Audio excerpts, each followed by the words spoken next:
जय जगन्नाथ जय श्री राम कही मोर आज ब्लॉग आम आरंभ करुच्ची।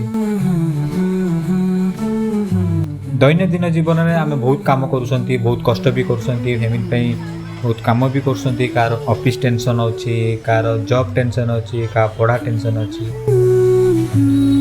यही मध्य गोटे जगह अच्छी भुवनेश्वर राम मंदिर चलतु थे राम मंदिर बुलिकी आसवा ता भितर राम मंदिर गलापर जो फिल्टा है तो मन शांति मन भितर जो हरे कृष्ण हरे राम जो गीतर महकरे कंपुला मंदिर भितर मो बसले किसी समय बसला मनर कौन टेंशन थिला जहाँ भी थिला किसी समय मो टेंशन दूर हो जाता। आपण थे जा बुलिकी आसतु ता भितर मनलोभा परिवेश सहित आपण मैंने एंजॉय भी करेंगे। आउ किसी समय ता भितर बसला मनर जो हाल्कानेस आसी मुझे फिल कर भीतर जो घंट वाद्य जंत्र बहुत सारा जिनस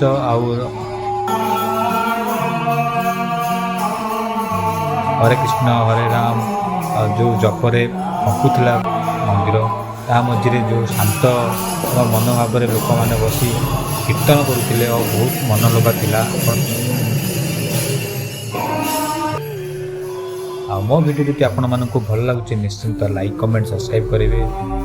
दयाकोरी शेयर कर दिंतु आपण मैंने शेयर कले निश्चिंत मुझे आगे ये वीडियो आनी आ भितर जो परिवेशर किसी तो मुझे कही भी पारिनी तो आपण ये परिवेशर वीडियो माध्यम किसी आपण मानक बतिया को चेष्टा करछि देखंतु आके फील करंतु थे जाए बुलिकी आसतु भुवनेश्वर राम मंदिर हूँ आमर बहुत फेमस जगह बुलिकी आसतु हम वीडियो को निश्चिंत शेयर करेंगे।